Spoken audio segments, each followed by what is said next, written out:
আসাদ বলে নবীকে বিয়ে বড় দেন। আমার নবী বললেন না না, আমি একটা 4টা শর্ত দিছে। বলে কি 4টা শর্ত? বলে 4টা শর্ত, 4টা গুণ যদি তোমার ভিতরে থাকে তোমারে বিয়ে করবে, আর যদি একটা কম থাকে তোমারে বিয়ে করবে না। বলেন গো নবীজি কি গুণ আমার মধ্যে দেখি এই গুণ আছে কিনা? আমার নবী বললেন আসো। প্রথম নম্বর গুণ হলো তুমি 5 থেকে না 5 ওয়াক্ত নামাজ পড়ো কিনা? যুবক বলে ইয়া রাসূলুল্লাহ, ইয়া হাবিবাল্লাহ, আল্লাহর কসম করে বলতেছি আমি প্রত্যেক দিন ফজর নামাজ পড়িয়া 3টা আয়াত হলেও আমি কোরআন তেলাওয়াত করিয়া কাজে বের হয়ে যায়। আল্লাহর নবী বলেছে কোন ব্যক্তি যদি ফজর নামাজ পড়িয়া 3টা আয়াত যদি হয় কোরআন তেলাওয়াত করিয়া লোকটা যদি কাজের তালাশে বের হয়, আল্লাহ নবী বলেছে ওর রিজিকের জামিনদার জিম্মাদার হলো আমার আল্লাহ। জোরে কোন সুবহানাল্লাহ। আল্লাহ আল্লাহ মিকুনা শামসু কামা, আল্লাহ আল্লাহ মিকুনা আরদু জামা, আনতুম আওলানা বাস্তুম মুসলিম কিসানা হায়, আনতুম আওলানা বাস্তুম মুসলিম হোতা কামা। মুসলমানের মতো মুসলমান হও, আল্লাহ আল্লাহর মতো তুমি আল্লাহ আল্লাহ হও। সুবহানাল্লাহ কর। আসল বলে নবী গো এই গুণটা আমার মধ্যে রয়ে গেছে, নবী গো এই গুণটা আমার মধ্যে রয়ে গেছে। 2 নম্বর গুণটা কি? আমার নবী বলেন যুবক রে 2 নম্বর গুণটা তুমি কোরআন তেলাওয়াত করা জানো কিনা? যুবক আসওয়াদ বলে ইয়া রাসূলুল্লাহ, ইয়া হাবিবাল্লাহ, এই গুণটা আমার মধ্যে রয়ে গেছে গো নবীজি।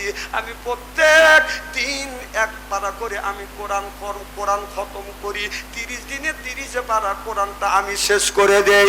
কারণ আমি গরিব মানুষ, আমি দিন 3-4 পারা পড়তে পারি না গো নবীজি।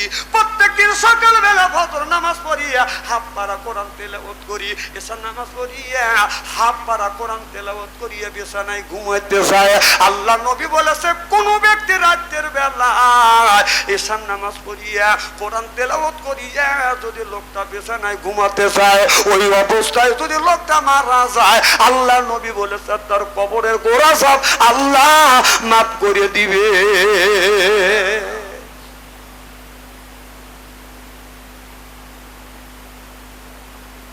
কি বলে নবী গো এই গুণটা আমার মধ্যে রয়ে গেছে। বলেন তো নবীজি 3 নম্বর গুণটা কি? আল্লাহ নবী বললেন আসওয়াত 3 নম্বর গুণ তোমার ভিতরে পর্দা আছে কিনা? শুধু মেয়েদের পর্দা না, বাদান পুরুষের বাদান পর্দা আছে। এখন তুমি যুবক মানুষ আছো, তুমি হলো যুবক, এরপরে তোমার শরীরটা একটু ভালো আছে, সোনার সেল গলায় দিয়ে পুকটা তুমি বাইর করিয়া লাভি নিচে কাপড় পরে রাস্তা দিয়া মানুষকে দেখাতে দেখাতে গেলে দেখো আমার সব কিছু আছে। আজকে বর্তমান যুবকেরা এমন বাদান জিন্সের বাদান প্যান্ট পরে, এই জিন্সের প্যান্ট পরিয়া রাস্তা দিয়ে যত বাদান হাইটিয়া যায়, আপনার পিছনে তাকালে পায়খানা রাস্তা দেখা যায়, সামনে তাকালে সুন্দরবন। কি যোগী সারালে কোন অবস্থা রাখছে, আমি কোন অবস্থা রাখছি, সব হিসাব তিল তিল করে আল্লাহর কাছে দিতে হবে। কথা বল। বিশ্বাস যদি না হয় মরিয়ে দেখে। মনে মনে করতেছে বাংলাদেশে এত মৌলবী মরে, বাথরুম ছেড়ে মরে না কে? এতই সস্তা, সাইজ করলে মিনে 16টা বছর ওয়াজ করতে পারিনি জানেন আমার সাজাদপুর থানায়। খালি আওয়ামী লীগের কিছু কিছু নেতারা বলছে আওয়ামী লীগের সভাপতি কোরআনের আয়াত যদি আওয়ামী লীগ সরকারের বিপক্ষে যায় ঠ্যাং কাইতে হাতে তুলে দেবো। আয় আজকে কোনে হ্যাঁ না এগুলি কি আমাদের? আমি টাঙ্গাইল মাহফিলে গেছি, আমাদের এলাকার এক নেতা বলা রয়েছে। আমি বললাম ভাই আপনি এখানে কে? এখন চোখের পানি ফেলে কান্দে বলে হুজুর আমি এই জন্যই রয়েছি। তুমি এমন পচা রাজনীতি করতে গেছো, মানুষের কষ্ট দিছে। এই পচা রাজনীতি করলে কেন? যে এই পচা রাজনীতি করে বাড়িঘর সারা লাগে না? না তোকে এই রাজনীতি করবে কোসে কে? এখন তুই বাড়ি থাকতে পারিস না। কথা কয় না ভাই হুজুর, ওকে এই সরকারকে ক্ষমতা রাখার লেগে কি করি নেই, ও ক্ষমতা রাখার লেগে গ্রামের মানুষে ভোট দিবে ধরে মারছি, জোর করে করে ভোট দিচ্ছি, অন্যায় ভাবে বাড়ির সাথে দ্বন্দ্ব করছি। হ্যাঁ একজন লোক ভোট দিবের কাছে বুড়ো মানুষের আসবাদে কাজ মরিয়ে যাবো, শেষ ভোটটা দিয়েই আছি। মুরুবি গেছে শখ করে ভোট দিবেন লেগে, কাউ চাচা তোমার ভোট হওয়া গেছে, কও কি বাবু? কয় হ্যাঁ, খালি তোমার ভোট হয় নাই, চাষি আমারও ভোট হওয়া গেছে। কয় কয় কি, কও কি বাবু? তোমার চাষি নিয়ে 6 মাস আগে মরিয়ে গেছে। হ্যাঁ, 6 মাস আগে মরে গেছে, সে আজকে ভোট দিতে কবরে চলে গেল, আমার সাথে দেখা করলো না কে? এই কয় লোকটা উঠোনে পড়ে পড়ে ওই স্কুলে মাঠে বসে চিকুর মারা শুরু করে দিল। এখন হক পায় কাঁদে কে, কয় বাবা কও না, আমার বউ মরে গেছে 6 মাস আগে, বউ এসে ভোট দিতে চলে গেল, আমার সাথে দেখা করলো না কা? পুলিশের মুখে রুমাল দিয়ে আস্তে আস্তে হাইটে যায়, ওই শালাগারে লজ্জা নয় কোথা কয় না। আবার কয় বিবির ভোট পাইছে, এখন তুই কোনে? আবার সে মা সব মা মা করিস রাস্তা দিয়ে গেলে, মা মা, যে মা রাখার জন্য, ক্ষমতা রাখার জন্য এত কিছু করলি, সেই মা তোকে মার জন্য কি করিস? মার জন্য গ্রামের মানুষের সাথে দ্বন্দ্ব করছিস, জোর করে ভোট লিছিস, বাইক মারছিস, জোর করে ভোট লিছিস। সেই মা তোকে কোন জ্ঞানে কোন বিবেকে মা থুয়ে দিল্লি যা পার হয়ে তোকে সাগরে ভাষা থুয়ে চলে গেল। আবার 4 সালে বসে যে মা ওদের চিন্তা করলো না, যে মা চলে গেল, যে আমাদের চিন্তা করলো না, যার জন্য এত কষ্ট করছি, 4 সালে বসে মা মা আসবে, মা আরো আসতেছে।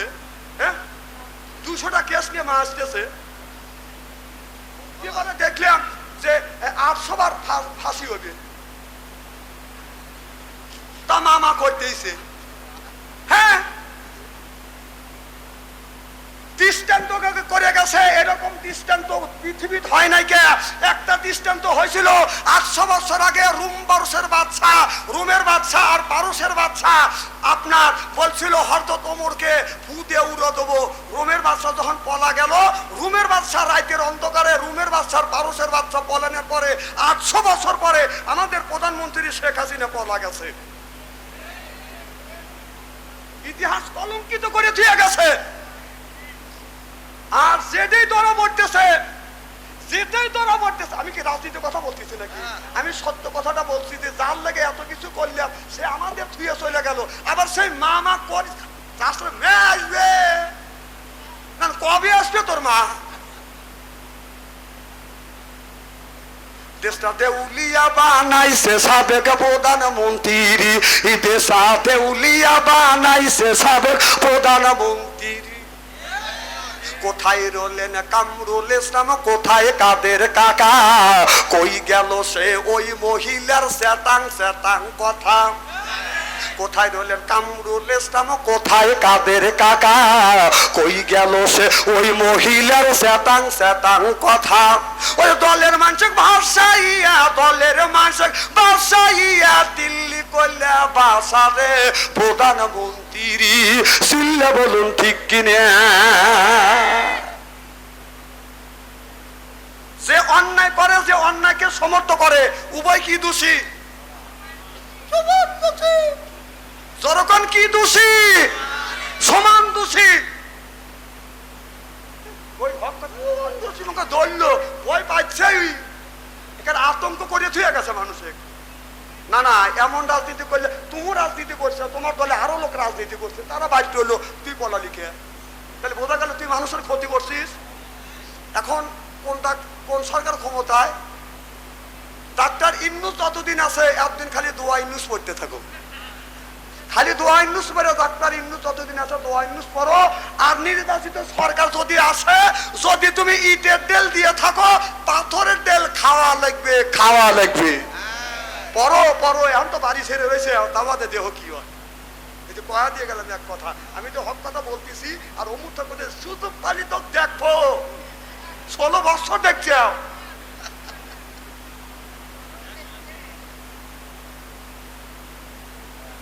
কি খারাপ লাগতেছে নাকি? নারে তাকবীর। সামনে জায়গা আছে,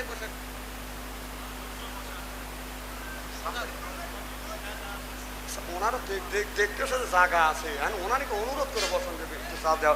আল্লাহুম্মা সাল্লি আলা মাওলানা মুহাম্মদ ওয়া আলা সাইয়্যিদিনা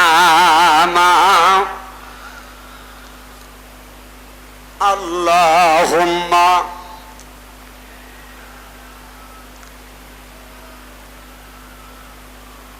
আমিন।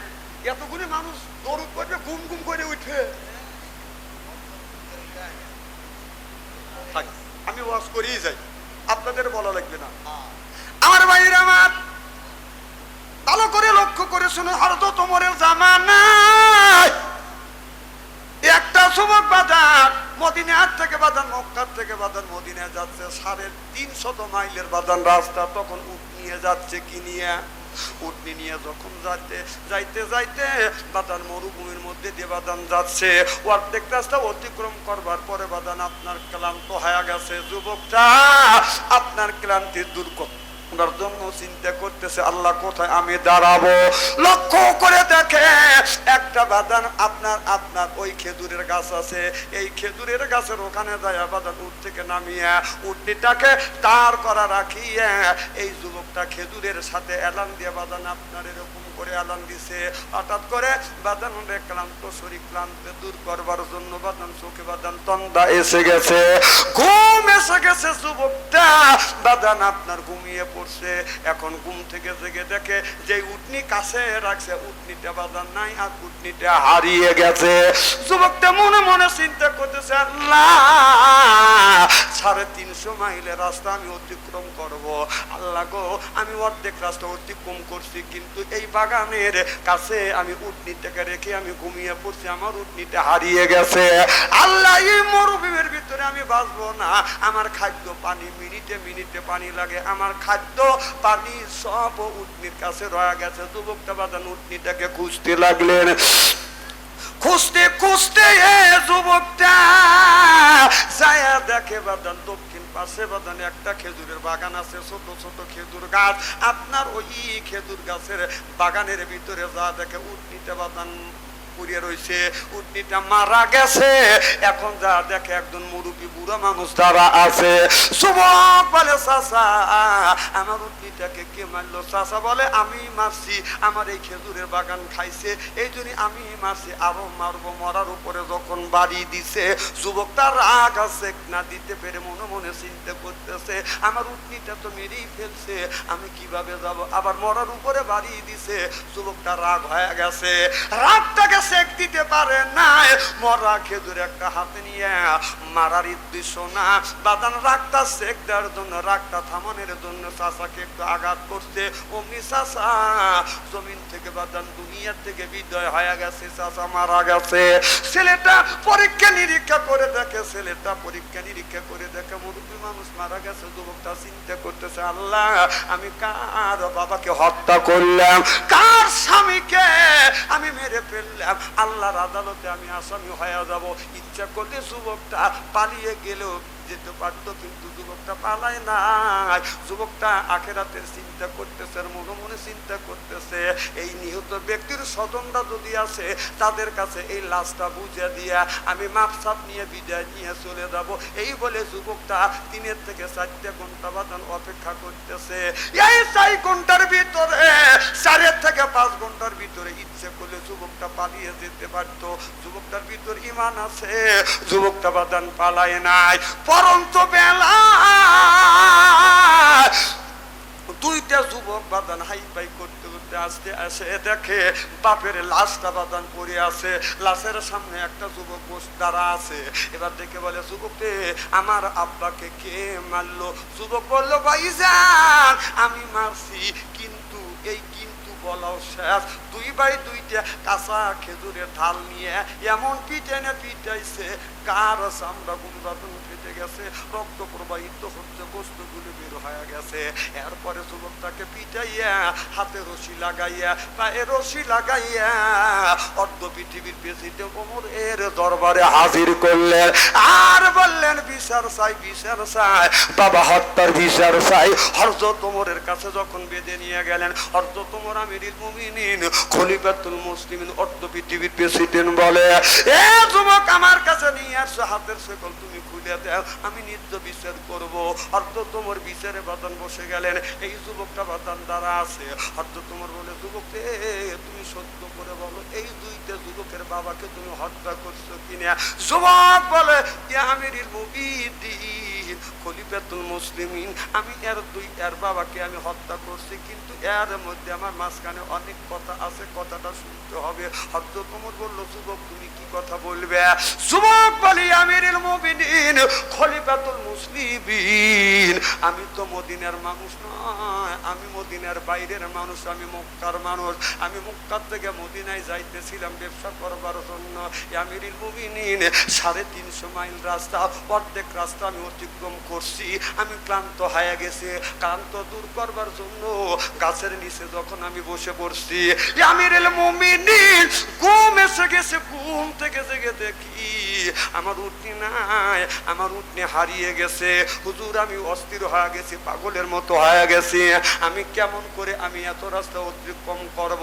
এই যে দুইটা ছেলের বাবা, একটা খেজুরের বাগান আছে, ছোট ছোট বাগান, এই বাগানে যাইয়া আমার উটনি গাছের আগা ডোগা খাইছে। হুজুর তার বাবা আমার উটনিটাকে মেরে ফেলছে।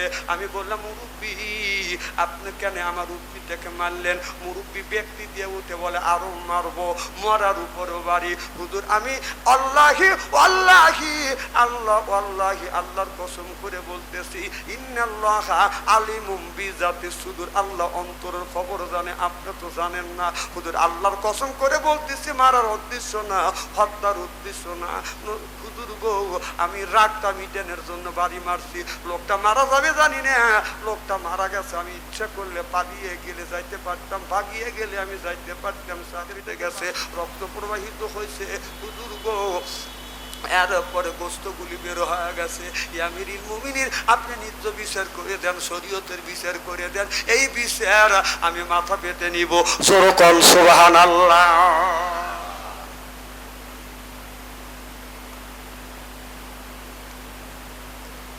আমার ভাইয়ের আমার, হযরত ওমর বলল, যুবককে শরীয়তের বিধান হলো আল কাতি বিল কাদিয়াত বলিয়াত, হাতের বদলা হাত, খুনের বদলা খুন, চোখের বদলা চোখ হলো ইসলামের বিধান।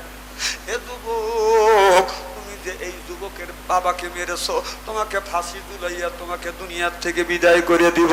এবার হযরত ওমর যখন এই ঘোষণা দিলেন, যুবক বলে, হুজুর গো আমাকে ফাঁসি দিয়ে দেন, আমার আপত্তি নাই। ফাঁসির রায় দিয়ে দিলেন, আগামী সপ্তাহে তোমার কিন্তু ফাঁসি হবে।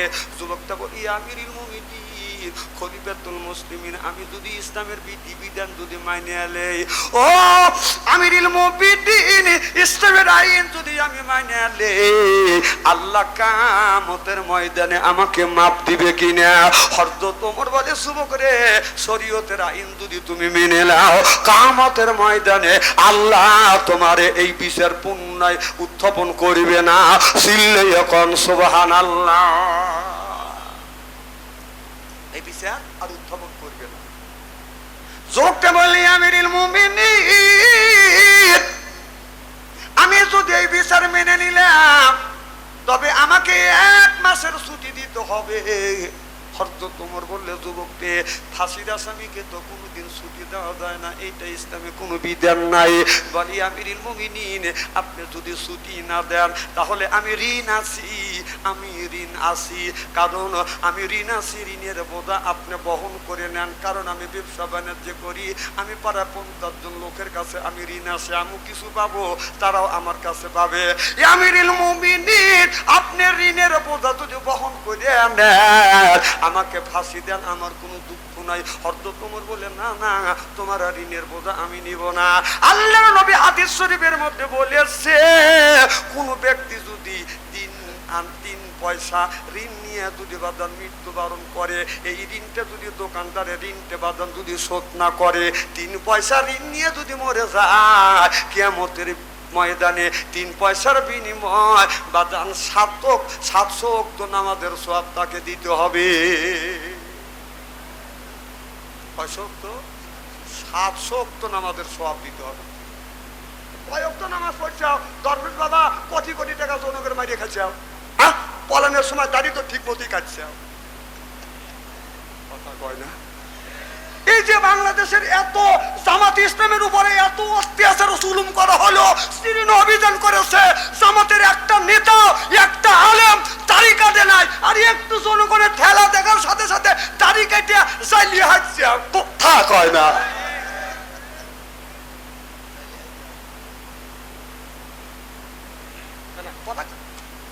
কথা কি আমি অবাস্তব বলতেছি নাকি? পটাইছে।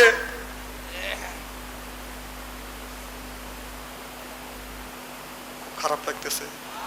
ডিজিটাল যেই ওয়াজ করি যুবকরা বসে, যেই ডিজিটাল ওয়াজ ছাড়িয়ে দেয় তেই যুবকরা উঠে চলে যাবে। কি বেদিত পড়ে গেছি।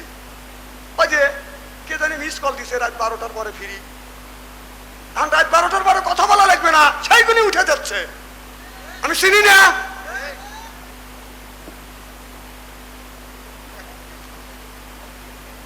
আমার ভাইয়ের আমার খুব খারাপ লাগতেছে। নারে তাকবীর। আমার ভাইয়ের আমার এবার যুবকটা চোখের পানি ফেলতে ফেলে কান্দি আমিরুল মুমিনিন আপনি ঋণটা বহন করে নেয়ার অর্থ তোমর বললেন ঋণের বোঝা আমি নিতে পারবো না। তাহলে যারা আপনার 3টা দোকানের ঋণ আপনি করে খাইছেন, ওই দোকানে খাইছেন আপনি 3 টাকা, ওই দোকানে খাইছেন আপনি 50 টাকা, ওই দোকানে 500 টাকা, আপনি কয় দোকানের ঋণ দিবেন নামাজ শোধ করবেন? আপনার ওই যে 700 ওয়াক্ত নামাজ দিতে হবে, আপনি 3 দোকানের নামাজ 3 7 2100 ওয়াক্ত নামাজ আপনি দিয়ে দিলেন। কথা বুঝতেছেন না? আরো 6 দোকান যে বাকি রয়েছে, ফলের দোকান, চাউলের দোকান, মাছের দোকান, এই ঋণ কি দিয়ে শোধ করবেন? ঋণ যে কত করে যে খাও, যে এই দোকানে কত করে খায়, ওই দোকানে কাজ দিয়ে যাও না, রাস্তার পূর্ব পাশ দিয়ে যাও, দৌড়িয়ে পারবেন না। আকু মানে আপুর পক্ষে তো তুই একটা কথা বলা লাগবে।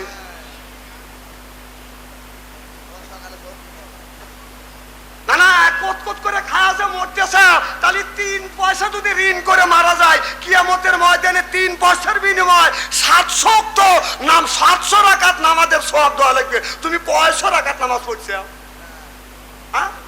তাহলে 3 জনে যদি 9 মাসের বিনিময় যদি 2100 রাকাত নামাজের সওয়াব যদি দাও, তাহলে আপুর চালের দাম রইল কত কম? তাহলে ডালের দোকানে যে বাকি করে খাইছো, চালের দোকানে বাকি করে খাইছো, ওখানে কি করবে? কিয়ামতের ময়দানে আল্লাহ বলবে ওই যে নেকি যদি না দিতে পারো, ওই যে চাউলালার আকুর দোকানের 4 টাকা, এরপরে চাউলালার দোকানের টাকা না দিবে পারলে ওর যত গুণ আছে সব তোমার মাথায় বুঝে দিবে যে তুমি কিভাবে হাইটে যাও। বিশ্বাস যদি না হয় মরিয়ে দেখো, এখনো সময় আছে। বাইসে থাকতি যদি 50 টাকা ঋণ থাকি, 2 টাকা দিয়ে হাতে পায়ে ধরে মাপ সাপ নেন, যে বাস ব্যবসা এই দুনিয়া মাপ পাওয়া যাবে, আখেরাতের আদালতে কিয়ামতের ময়দানে মাপ পাবেন না। বিশ্বাস যদি না হয় কবরের মধ্যে যাওয়া দেখেন।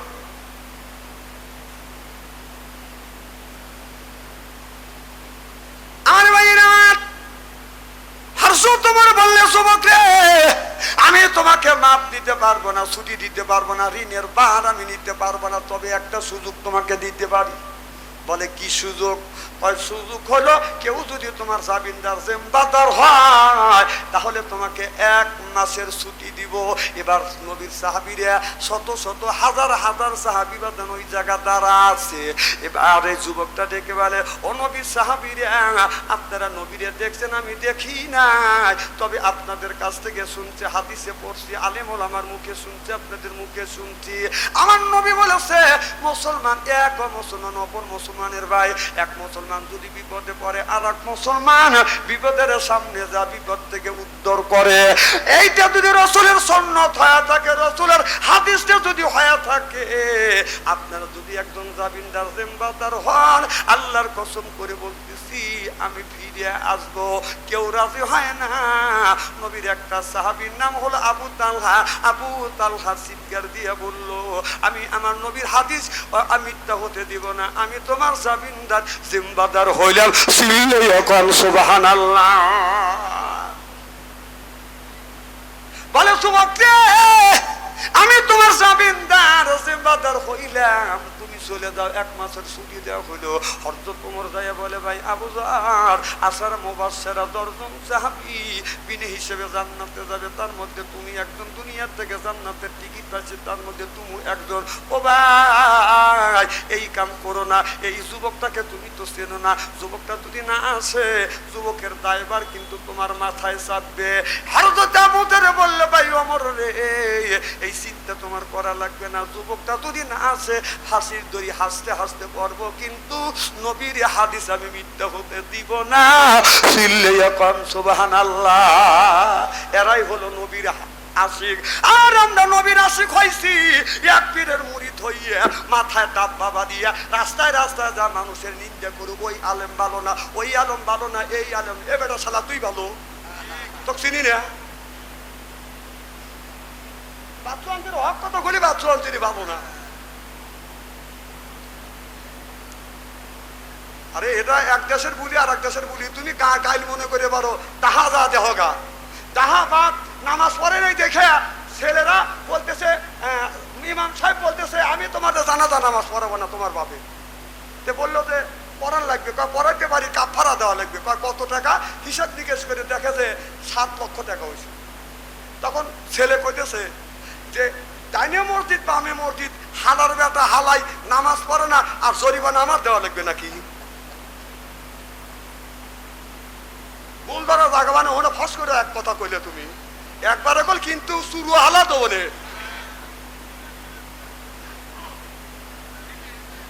না না, নিজের বাবা ছেলেকে করে নিয়ে তখন তুমি বলো তখন আমি কছি যে খাসি যেমন চলে এরকম শুরু হালা দেবো বলে আমি, তখন তুমি খবর পারো নিজের ছেলে, তুমি ওইটা খবর পারো, নিজের ছেলে বলতে পারো। এখন চকি লোকের চোখ বঙ্গ হয় পাইনে দিয়ে নে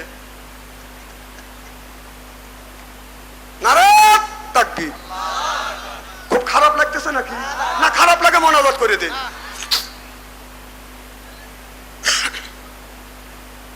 ও যে আসরাতের কথা মনে আছে আমার ভাইয়ের আমার, হযরত ওমর বলল ভাই তাই কিন্তু নিতে হবে, বললে আমি ফাঁসির দড়ি চড়বো, নবীর হাদিস মিথ্যা হতে দেব না। সুবহানাল্লাহ বললেন না। এবার আসওয়াদ বাদান কি করলেন, বাদান এই যুবকটা বাদান যখন চলে গেলেন, এবার যাওয়ার সময় হযরত ওমর বলল যুবক আজকে আরবি মাসের শেষ শুক্রবার, আর আরবি মাসের সামনে আগামী পহেলা শুক্রবার জুমার দিন তুমি এসে হাজির হইবে, বাদ জুম্মা পরে তোমার কিন্তু ফাঁসির কষ্টে ঝুলানো হবে। আর যদি তুমি না আসো তোমার পরিবর্তন নিষ্পাপ ব্যক্তি নবীর সাহাবী আবু তালহাকে ফাঁসির কাছে ঝুলিয়ে হত্যা করা হবে। এবার যুবকটা আবু জরের কপালে একটা চুমো দিলেন, দাঁড়িয়ে ধরে চুমো দিয়ে বলে ভাইজান চিন্তা করো না, আমি মুসলমান, আমার জবান এক, আমি মিথ্যা কথা বলি না, আমি ঠিক পথে আসবো। যুবকটা বাদান বাড়িতে চলে গেল।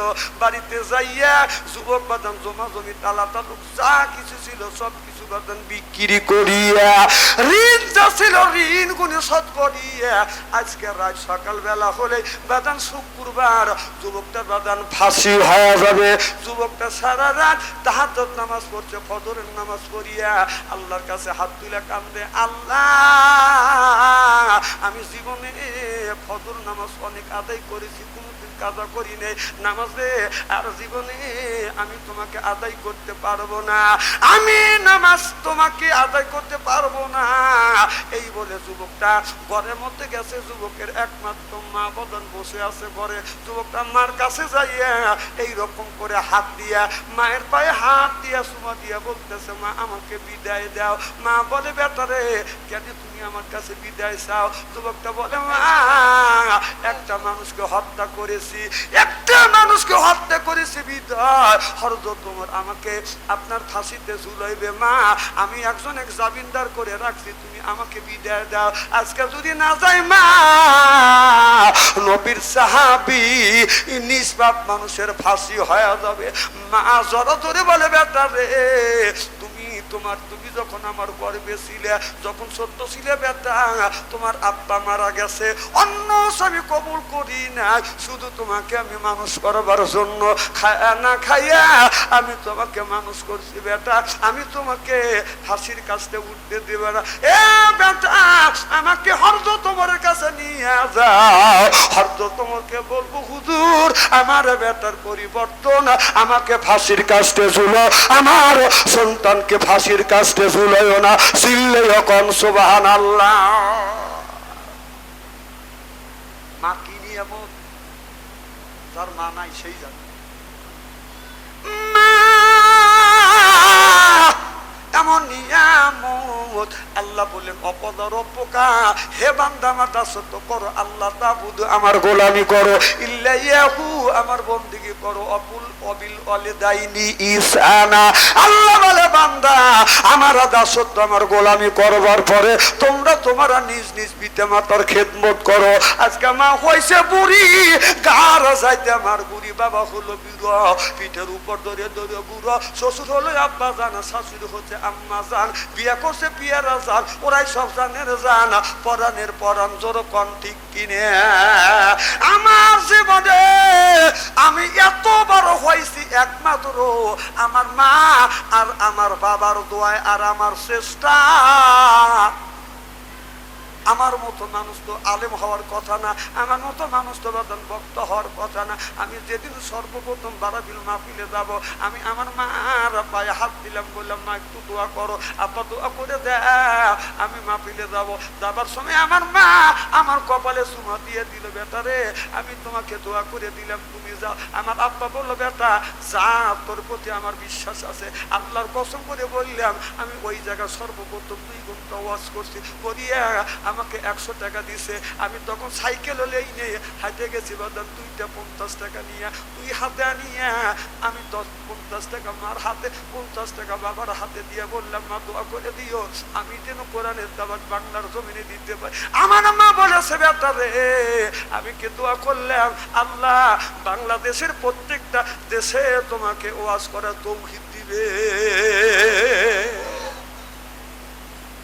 আজকে মা দোয়া কবুল। আমার মা আজ দুনিয়ায় নাই, আমার মা আজ দুনিয়ায় নাই। আমার আব্বা দুনিয়ার থেকে বিদায় হয়ে গেছে। আমার আব্বা 97 বছর পর্যন্ত জমিনে বেঁচে ছিল। আমার মা 112 বছর পর্যন্ত জমিনে বেঁচে ছিল। আমার মা 3 থেকে 4 বছর বিছানা বড় প্রসাব করতো। আমার মা পেশাব করতো, পায়খানা করতো। আমার মা হাত দিয়ে নড়াচড়া করতে পারতো না, হাত দিয়ে খাবার খাইতে পারতো না। আমি যখন মাহফিলে যাইতাম আমি মার পায়ে হাত থেকে সুমা